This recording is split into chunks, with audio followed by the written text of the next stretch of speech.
సంచరిస్తూ ఉంటారు doctor BR Ambedkar యొక్క ఆశయం. అందుకే ఆయనకు ఈరోజు మీ అందరి సమక్షంలో జన్మదిన శుభాకాంక్షలు తెలియజేస్తున్నా. జోహార్ డాక్టర్ బిఆర్ అంబేద్కర్, జోహార్ జోహార్, జోహార్ డాక్టర్ బిఆర్ అంబేద్కర్, జోహార్ జోహార్. మన భారతదేశంలో 90% మంది ప్రజల హక్కుల్ని కాపాడింది డాక్టర్ బిఆర్ అంబేద్కర్. ఏ ఒక్క నాయకుడు, ఏ ఒక్క జాతీయ నాయకుడు ఈ భారతదేశంలో స్త్రీలకు హక్కులు కావాలి, కార్మికులు 8 గంటలే పనిచేయాలి అని ఏ ఒక్క నాయకుడు ప్రశ్నించాలి. మాకు స్వతంత్రం కావాలి, మాకు స్వతంత్రం కావాలి, మాకు స్వతంత్రం కావాలి. ఎందుకు స్వాతంత్రం అంటే 10 మంది ఉన్నారనుకోండి, ఒక్కరికి అధికారం దొరికి 9 మంది బానిసలు పనిచేస్తే అది ప్రజాస్వామ్యం అంటారా? ఇదే అన్నాడు అంబేద్కర్. అయ్యా మీరు స్వతంత్రం ఇచ్చిపోతారు, ఈ తోడేళ్ల లాంటి ఈ నాయకుల మధ్యన మా స్వతంత్రం ఇచ్చిపోతే మా ప్రజల హక్కులేంది, వాళ్ళ బతుకులేంది, వాళ్ళు ఎట్లా బతుకుతారు అయ్యా?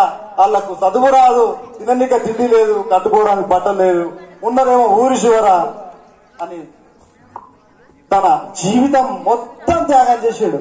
అన్నా సోదరులారా, మీరు ఒక్క విషయం గుర్తుపెట్టుకోండి. నేను ఇప్పుడు చెప్తున్నా, ఏ వస్తువుకైనా ఒక వస్తువు ఇంకో వస్తువు రాపిడ్ జరిగినప్పుడు కొంత కోల్పోవాల్సి వస్తుంది. అర్థమవుతుందా నేను చెప్పేది? ఒక వస్తువు ఇంకో వస్తువుకు రాపిడ్ జరిగినప్పుడు కొంచెం కోల్పోవాలి. అంటే ఈ 90% మంది ప్రజల కోసం కొట్లాడినప్పుడు ఆయన జీవితం మొత్తం కోల్పోయాడు. పిల్లలు 6 మంది పిల్లలు పుడుతున్నారు చచ్చిపోతారు. మరి నా పిల్లలు అలా బారడి రమాబాయి, అయ్యా మన పిల్ల పద్మకు జ్వరం వచ్చింది, చచ్చిపోయే పరిస్థితి ఉంది, నువ్వేమో డబ్బులు పంపించమంటున్నావు. ఆయన లండన్లో చదువుకుంటున్నాడు, అప్పుడు డబ్బులు పంపించమంటున్నావు అంటే దేవి మన అంటే నేను పిడికలు కొట్టిన పైసలు ఉన్నాయి, 500 ఉన్నాయి నా కాడ ఉన్న వాస్తవమే.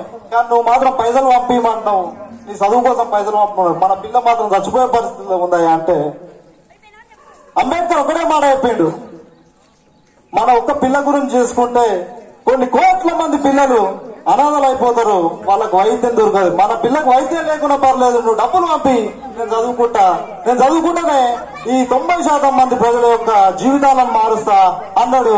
ఆ విధంగానే గొప్ప గొప్ప చదువులు చదివి ప్రపంచంలో హైలీ ఇంటెలెక్చువల్ అయి ఈ భారతదేశంలో అణగారిన వర్గాల యొక్క జీవితాల కోసము ఆయన జీవితాన్ని తృణప్రాయంగా తీసేసిండు, వదిలేసుకున్నాడు. ఇవాళ ఒక్కరైనా మన బిడ్డకు చిన్న చాక్లెట్ కొని ఏడుస్తేనే మనం వద్దున ఆయన నా పిల్ల ఏడుస్తున్నా తీసుకుంటా, నేనే తీసుకుంటా అంతెందుకు? అట్లాంటి ఆయన బిడ్డలు చనిపోతున్నా పట్టించుకున్నటువంటి మహానుభావుడు అంటే ఆయనకు ఈ రోజు మనం అందరం మర్చిపోతున్నాం. ఇక్కడ మన సర్పంచ్ సాబ్ లేడు అంటే అధికార పార్టీ టీఆర్ఎస్ పార్టీది మీటింగ్ ఉందనుకుంటా ఇవాళ. బహుశా ఈ దేశము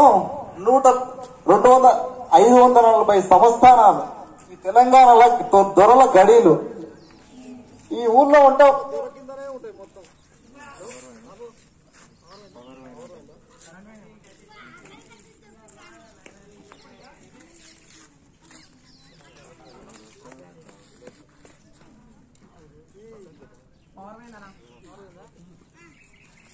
తెలంగాణ తీసుకుంటే తెలంగాణను మనకు స్వతంత్రం వచ్చినాకైనా నిజాం పాలనలో ఉండేది. అప్పుడు ప్రతి ఊరు ఒక దొర కిందనే ఉండేది. అప్పుడు ఈ దొరల గడిలను బద్దలు కొట్టి ఈ భారతదేశంలో ఉన్న 540 సంస్థానాలను బద్దలు కొట్టి బహుబలి లాంటి మహిష్మతి సంస్థానాలు అటువంటి సంస్థానాలు అన్ని బద్దలు కొట్టి ఈ ప్రజాస్వామ్య జెండా ఎగిరేసింది డాక్టర్ బిఆర్ అంబేద్కర్.